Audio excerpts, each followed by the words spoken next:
Assalamualaikum warahmatullahi wabarakatuh. Waalaikumsalam warahmatullahi wabarakatuh. Good evening everyone. I will check your attendance list first ya. Bella, Rahma, Sari, Tama. Present, Miss. Okay. How are you, Belle? I'm good, Miss. Good ya. Donna tadi ada. Dan Gaby. Present, Miss. Okay. Lisa.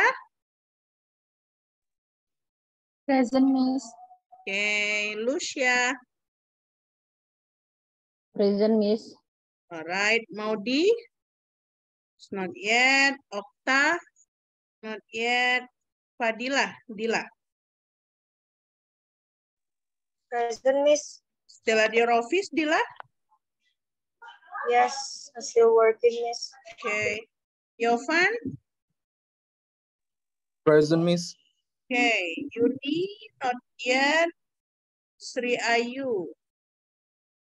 Tari? Present, Miss. Okay, cool. Alright. Everyone, tadi Miss udah kirim materi ke grup WhatsApp ya. Nanti bisa kalian pelajarin secara mandiri. Itu Miss baru share yang tentang structure and written expressions. Kita fokus ke structure dulu. Nanti setelah mid semester mungkin kita bisa mulai fokus ke listening sama reading ya. Karena seperti yang saya bilang, kalau listening memang ada strateginya, ada skills-nya, reading juga, tapi pada dasarnya itu ya tergantung your capability later on. Yang bisa dipelajarin banget itu adalah yang structure ya. Jadi kalau kalian lihat di bukunya itu, structure itu ada lebih dari hampir 70 skill ya, lebih 50-60 skill if I'm not mistaken, yang memang nggak akan cukup kalau mau kita pelajarin hanya di satu semester. Jadi ya misalkan kita akan belajar sedapatnya lah ya. Di sini Miss ada materi untuk sampai skill ke-25. Kita cek dulu.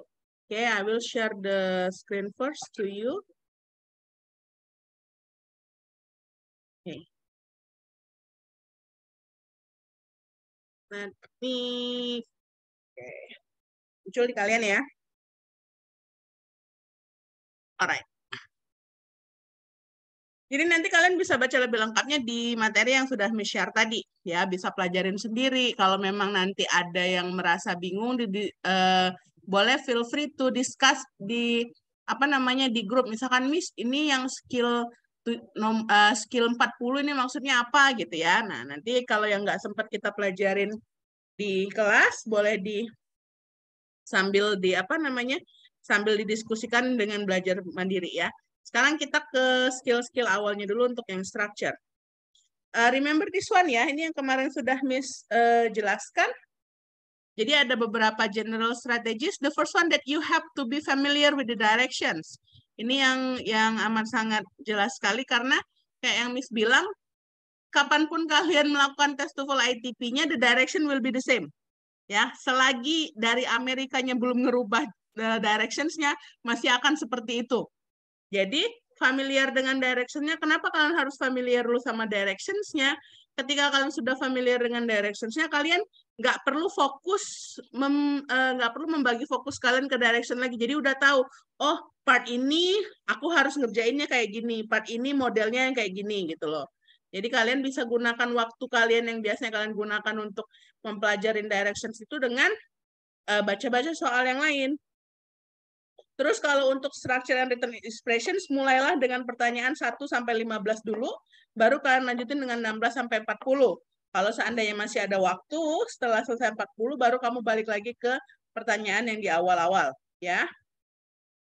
Jangan lupa kalian harus melengkapi semua jawaban kalian sebelum waktunya habis. Remember, no minus point. Jadi nggak ada pengurangan nilai, nggak ada walaupun kalian jawabnya salah, itu tidak mempengaruhi, tidak mengurangi nilai kalian. Jadi walaupun kalian benar-benar nggak tahu, jawab aja. Ya. Jadi kan kita ada dua macam ya, ada structure tipe structure sama tipe written expressions. Kemarin kan sudah Miss jelasin juga waktu sekilas di awal, jadi ada dua tipe soal. Yang pertama adalah tipe structure questions. Di tipe structure questions, you are required to complete the sentence. Jadi kalian diharapkan untuk melengkapi kalimatnya. Di tipe yang written expressions, kalimatnya sudah komplit, tapi kalian diminta untuk menganalisa mana yang salah. Kemarin ya, jadi ada dua tipe soal seperti itu untuk bagian structure and written expressions. Examples yang ada di depan, pepsin bla bla bla an enzyme that is used in digestion. Jadi kalimat ini belum lengkap, belum komplit, ini tipe yang structure questions. Kalian harus melengkapinya dengan memilih jawaban A, B, C, atau D. Gitu ya. Untuk dicontoh contoh soalnya seperti ini kalau yang structure questions. Untuk structure questions, ada beberapa strategis yang perlu kalian tahu. Pertama-tama, jelas kalian harus mempelajarin kalimatnya terlebih dahulu. Ya, kalau kalian tahu artinya, it's better, lebih baik. Kalaupun nggak tahu, kalian tahu polanya. Gitu dulu ya.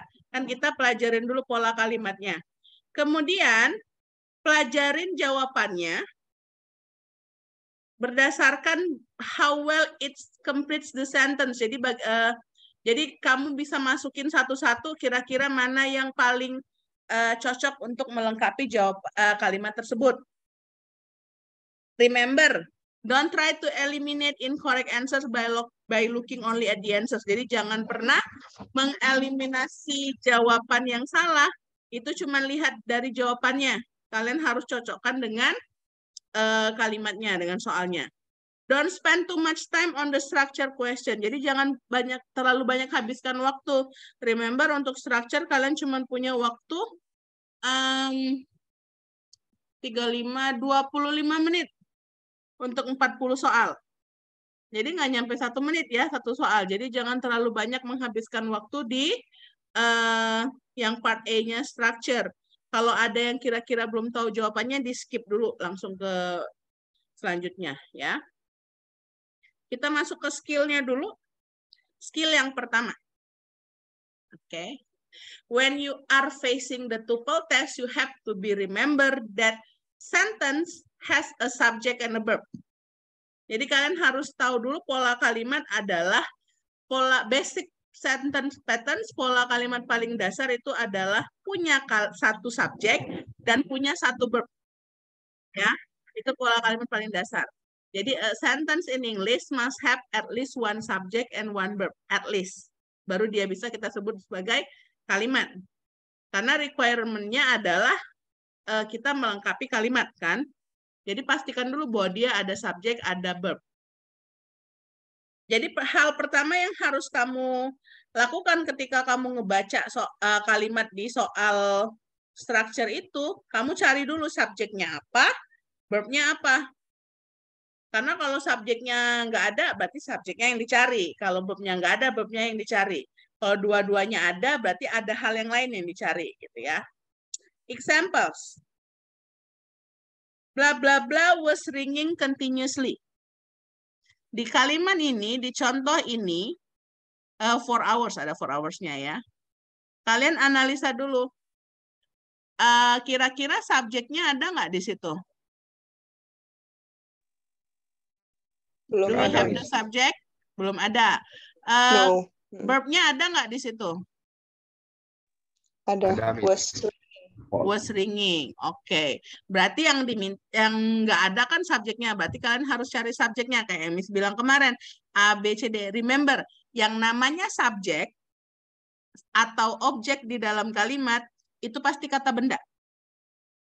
You have to remember part of speech first ya. Waktu bahasa Inggris 1 kemarin, waktu basic grammar, waktu bahasa Inggris dasar udah belajar tentang part of speech belum? Do you still remember? Pelajaran tentang part of speech? Nanti Miss share lagi lah ya PowerPoint-nya. Jadi kita itu ada 8 part of speech, ada 8 fungsi kata di dalam kalimat. Yang pertama kita punya noun, yang kedua kita punya pronoun, Yang ketiga kita punya verb, adverb, adjective, preposition, conjunction, sama yang namanya interjection. Merasa familiar dengan istilah-istilah ini? Pernah belajar ini? Lupa. Sekolah, Oke. Miss. Kalian harus familiar dulu ya sama hal-hal yang ini karena yang berkaitan dengan skill-skill yang lain. Ini yang skill paling dasar yang harus kamu tahu dulu ya untuk part of speech ini. Oke lah, nanti kita remind lagi dikit. Jadi ingat yang namanya subjek sama objek di dalam kalimat itu harus kata benda. Sekarang kita lihat yang ini. Bagian A, ini part of speech-nya apa? Loudly. Yang ada li-li-li-nya itu adalah adverb. In the morning. In the morning, di pagi hari. Sama, ini juga adverb. Kata keterangan waktu. Yang ada de-nya, ini pasti kata benda. Ya. Jadi kayak Miss bilang tadi, kalian kan sudah baca soalnya, sudah baca jawabannya, baru kalian bisa cocok-cocokin. Mana yang kira-kira nggak bisa kalian pakai. Karena yang diminta adalah subjek, yang diminta adalah yang diminta adalah noun, maka kita bisa eliminasi yang A sama B. Tinggal yang C sama D. Kan udah semakin sedikit nih ya kemungkinannya. Kemungkinan tinggal C sama D. Sekarang gimana buat nentuin mana yang benar? Yang C atau yang D? Kalian lihat ke kata kerjanya. Kata kerjanya adalah was ringing. Kalian harus ingat subject-verb agreement. Jadi ketika subjeknya tunggal, verb-nya juga harus tunggal. Ketika subjeknya jamak, verb-nya juga harus jamak. Di sini kita punya was. Was adalah kata kerja bantu untuk subjek yang tunggal. Berarti kalian diminta untuk untuk melengkapi subjek ini, ya, untuk melengkapi yang ini dengan kata benda atau subjek yang tunggal. Antara C sama D, yang mana yang subjek yang tunggal? C. The Oke. phone. The phone. Jadi the phone was ringing continuously for hours. Ya. Kalau ininya tadi were ringing, maka jawabannya adalah the bells. Gitu ya. Cukup jelas lah ya, masih mudah lah skill 1. Oke. Next. Kita ke yang selanjutnya. Oh, harus dihapus dulu ya. Oke, bentar. Miss hapus dulu anotasinya. Oke.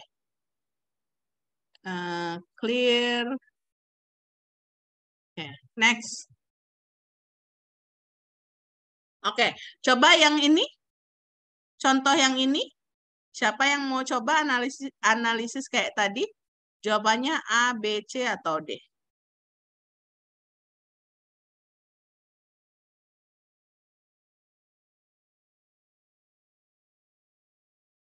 Kira-kira. Apakah A, apakah B, apakah C, apakah D? Ini mirip kayak tadi ya.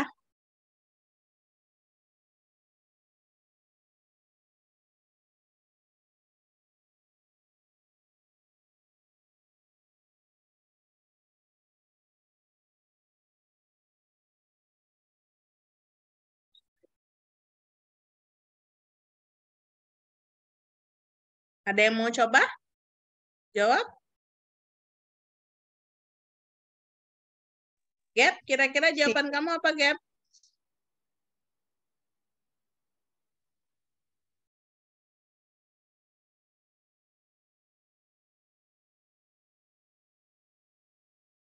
A, B, C, apa D?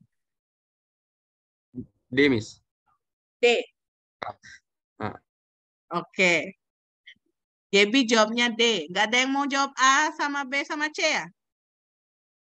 Mau D? Tadi jawabnya apa? C, Miss. C, Miss. C. C. Oke. Halo Gap, yang lain pada jawab C Gap. Oke, sama kayak tadi ya. Soal yang ini mirip banget dengan soal yang pertama tadi. Jadi yang hilang apa? Yang hilang adalah, yang Subjek. hilang adalah Subject. cintanya padamu gitu ya. Yang hilang adalah subjek. Masih hal yang Noun. sama. Berarti yang dicari adalah noun ya. Berarti masih bisa kayak tadi. Yang bukan noun langsung kalian elim. Ya, langsung kalian hilangkan. Tinggal C sama D. Ingat subject verb agreement tadi. Was itu untuk subjek yang tunggal. Antara traffic sama cars, yang mana yang tunggal? C. Traffic, ya C jawabannya. Oke, bukan yang cars ya, Gap. Karena yang cars udah jelas-jelas subjeknya more than one, lebih dari satu. Nah, kalian harus ingat lagi untuk yang part of speech tadi. Noun, kata benda, itu ada yang singular noun, ada yang plural noun. Singular noun itu kata kerja tunggal, plural noun itu kata kerja yang jamak. Ketika dia jamak, cirinya salah satunya adalah mendapatkan penambahan S. Jadi kalau car single, cars itu jamak. Traffic single, traffics itu jamak. Ya. Oke. Cukup paham ya? Kenapa jawabannya D? Kenapa jawabannya C? Paham ya? Oke, now kita coba lagi yang selanjutnya. Nah, beda nih yang hilang. Yang hilang apa coba?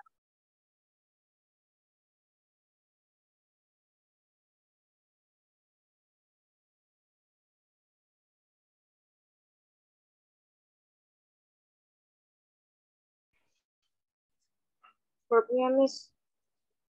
Gimana Fadila? Yang hilang verbnya. Yang hilang verb-nya. Oke, good. Kita kan sudah ada subjeknya di sini. Subjeknya apa? Engineers. Sekarang berarti yang diperlukan adalah verb-nya. Belum ada verb di situ ya. Dari A, B, C, D, yang mana yang verb? B kayaknya, Miss. B. B kayaknya ya. Ya, kalau ini lebih enak lagi B. karena yang A, B, yang A, C sama D itu bukan kata kerja. Jadi udah langsung bisa kalian lihat bahwa yang benar adalah yang B gitu. Oh, ini nggak lama-lama mikirnya ya. Oke, next. Kita ke yang selanjutnya. Nah, nih gimana nih? Apa yang hilang?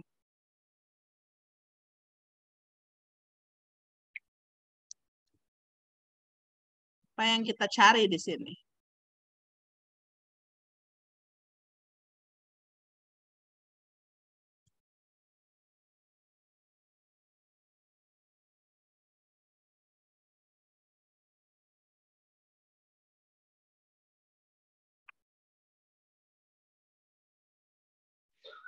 Verbnya, Miss.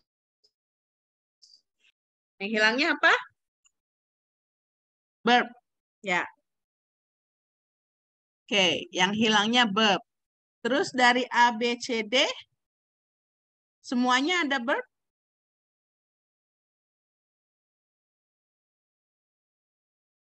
C and D. C and D. Oke. Kenapa yang A sama yang B itu kemungkinan besar salah? Karena kita nggak butuh double subject di sini. Kita udah ada the boy sebagai subjeknya, nggak boleh ada he lagi. Kan satu kalimat ini cuman. Jadi subjeknya cuma satu. Kecuali ada conjunctions di sana. Ya. Jadi yang A sama yang B, ini sudah bisa kalian eliminasi. Tinggal yang C sama yang D. Kalian lihat di sini. Di sini sudah ada kata kerja utamanya adalah going. Maka kalau kalian jawabnya yang C, dia akan jadi double kata kerja. Is relaxing going. Nggak boleh. Jadi yang paling tepat jawabannya adalah yang D. The boy will be going to the movies with a friend. Ya, anak laki-laki itu akan pergi ke movie, ke bioskop dengan seorang teman. Ya. Pokoknya kalau masih yang awal ini masih mudah lah ya, masih easy-easy. Dan sayangnya, kalau yang namanya latihan, yang namanya examples, memang statementnya, sentence-nya selalu mudah ya. Nanti ketemu soalnya baru. Nanti kita cek soal yang kalian kerjain kemarin ya, kita bahas satu-satu. Oke, next. Sorry, kok stop.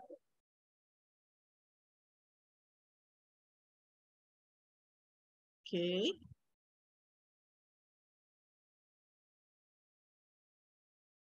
Tuh.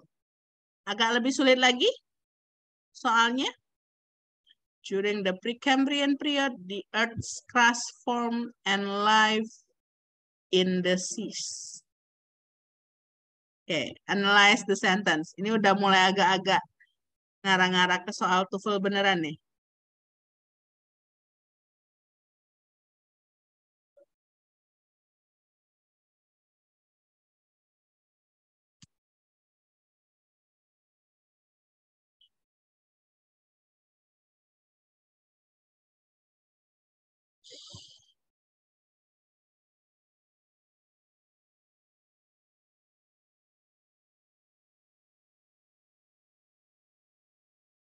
Yang mana kira-kira subjeknya dalam kalimat tersebut?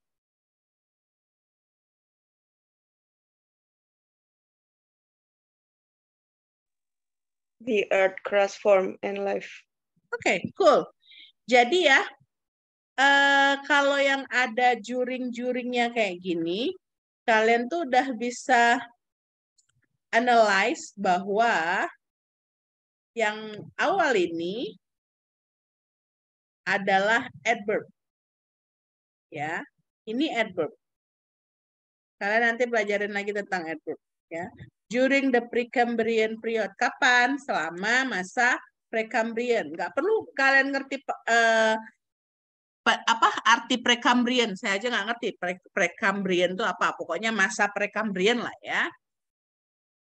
Jadi itu adalah adverbnya. Subjeknya yang mana? Subjeknya the Earth's crust form and life bla bla bla.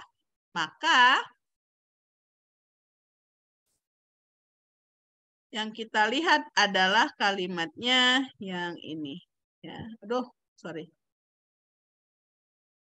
Dari sini sampai ke sini.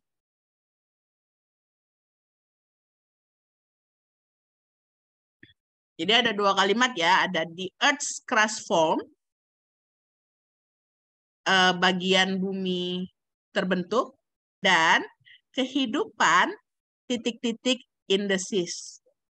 Jadi subjeknya mana? Jadi yang kita lihat tuh adalah kalimat yang life bla bla bla in the seas. Fokusnya di situ. Subjeknya kita punya life, yang hilang adalah kata kerjanya. Nah, sekarang life itu paling cocok dengan mana? First appear, first to appear, is first, appearing atau appearing. Disinilah kalian harus ingat lagi pelajaran tentang conjunction. Jadi kan and di sini adalah conjunction ya. Kata hubung. Dia menghubungkan dua kalimat, the Earth's crust form and life titik-titik in the seas. Remember, ketika conjunction menghubungkan sesuatu, yang dihubungkannya harus sejajar. Jadi misalkan kayak kita punya kalimat I miss you, terus I hate you. Ya, ketika dihubungkan I miss and hate you. Ini correct, ini benar. Tapi kalau I am missing and hate you, ini kalimatnya salah. Kenapa? Karena nggak sejajar antara kedua kata kerja yang dihubungkan.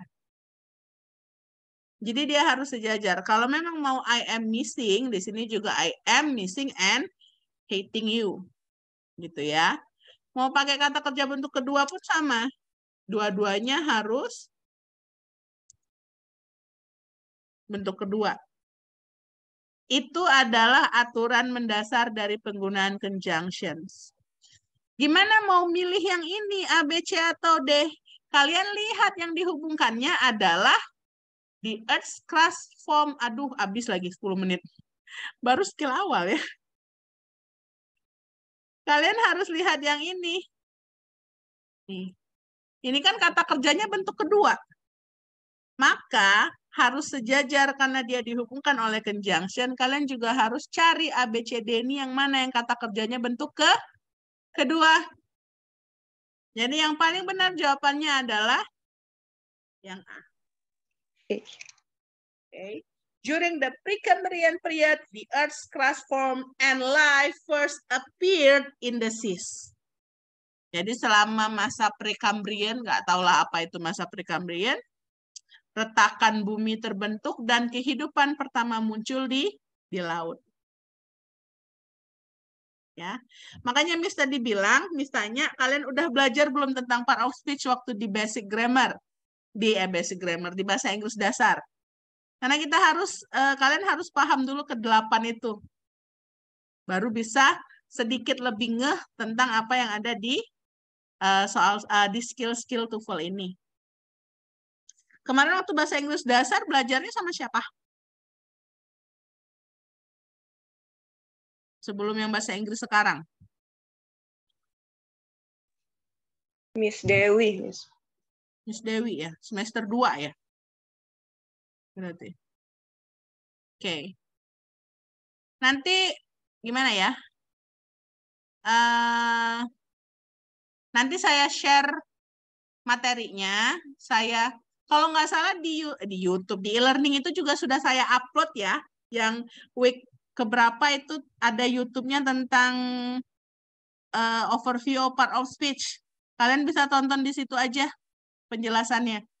Karena kalau saya jelasin ulang, takutnya nanti materinya ya jadi balik ke situ lagi gitu ya. Kalian boleh lihat di situ, boleh cek penjelasannya di e-learning itu ya, yang ada YouTube-nya itu. Oke. Coba kita lanjut lagi. Ada pertanyaan dulu nggak?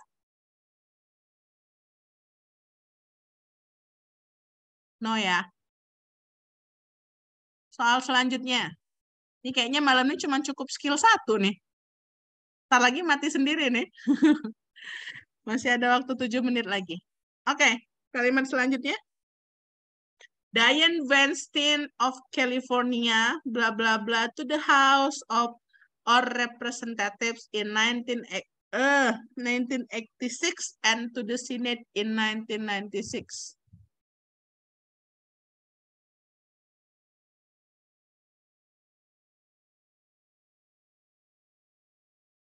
Kalimatnya udah semakin panjang tuh. Yang diminta apa di situ?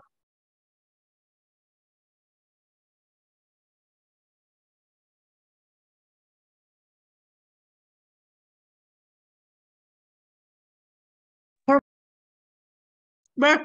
Yes. Gak ada verbnya di sana. Ya. Maka kalau yang dimintanya verb murni, kalian harus eliminate yang A sama yang C. Karena ketika dia pakai when, ketika dia pakai who was, maka di situ dia akan menjadikannya A positif. Kalau kalian pakai itu. Ya. Jadi dia bukan sebagai kata kerja di sana, dia sebagai penjelas untuk suatu subjek. Jadi kalian eliminate A sama C. Tinggal B sama D. Yang mana yang lebih cocok? Elected, memilih, atau was elected, terpilih. Di sini kalian harus ingat pasif sama aktif. Ya. Yang paling cocok di sini adalah Dianne Feinstein of California. Jadi si Diana itu memilih atau terpilih pada perwakilan House of Representatives tuh kalau kita tuh kayak DPR gitu ya. DPR, MPR pada tahun 1986 dan terpilih pada Senat di tahun 1996. Malah Miss jawab ya. Jadi yang paling cocok adalah yang B atau yang D? Yang terpilih ya, berarti jawabannya adalah yang D. Mana lagi tadi? Nah ininya. Kok nggak muncul? Oh ini. Yang jawaban yang benar adalah yang D ya.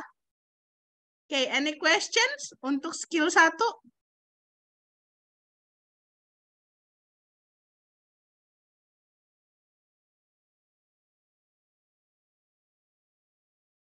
No ya?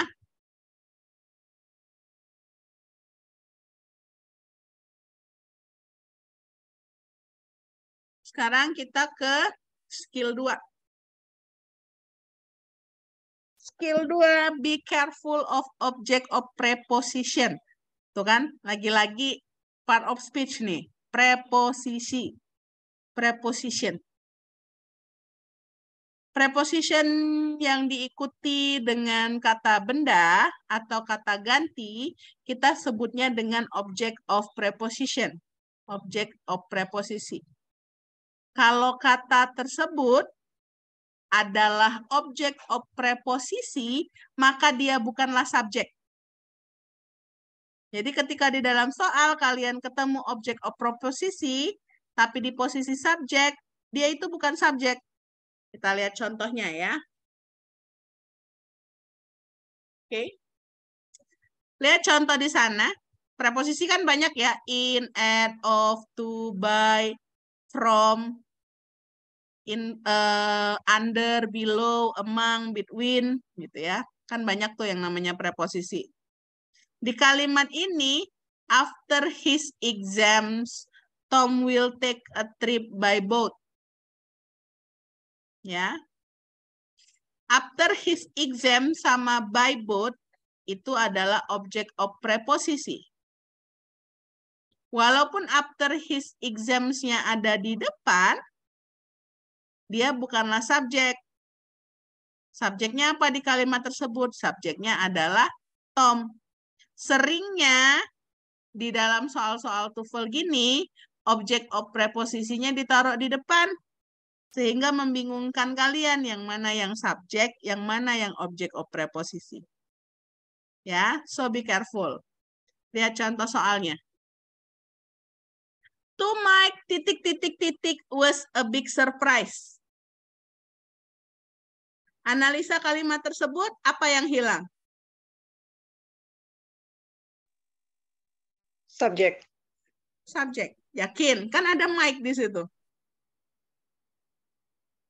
To Mike. Oke.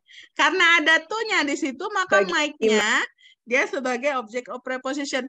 To Mike, bagi Mike, ... was a big surprise. ... adalah kejutan yang besar. Nah, berarti kan kita perlu subjeknya di sana.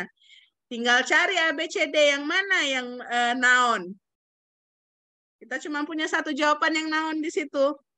Jawabannya adalah yang B, the party. Ya. To Mike, the party was a big surprise. Bagi Mike, pestanya itu kejutan yang besar. Oke? Jadi itu ya, hati-hati ya. Walaupun ada Mike-nya di depan, itu bukanlah subjek, tapi itu object of preposisi. Oke? Contoh soal yang kedua. With his friend, ... found the movie theater. Masih sama ya. Yang hilang adalah subjeknya. With his friend, dengan temannya, ... menemukan bioskop, teater movie, teater film. Ya. Jadi ABCD yang mana jawabannya yang paling tepat? Yang subjek yang mana dari ABCD? B. Yang B, ya. With his friend, he found the movie theater. Oke, ini habis ini kayaknya mati sendiri. Kayaknya malam ini kita cukupin ya, atau mau lanjut lagi? Terserah kalian. Kalau mau cukup dulu, nanti Miss share yang part of speech-nya ya. Kalian bisa pelajarin dulu yang itu sebelum kita masuk lebih lanjut ke skill-skill yang TOEFL-nya ya. Habis ini Miss share ke grup WhatsApp kalian untuk link YouTube-nya, boleh kalian tonton di YouTube. Boleh kalian buka juga PowerPoint-nya, nanti Miss share PowerPoint-nya ya. Kalau ada yang bingung, silakan tanyakan di grup WhatsApp. Kita nanti diskusinya nggak harus di Zoom aja, nanti boleh diskusi di luar Zoom tapi di dalam WhatsApp itu. Oke, cukup jelas ya. Oke, thank you. Sebelum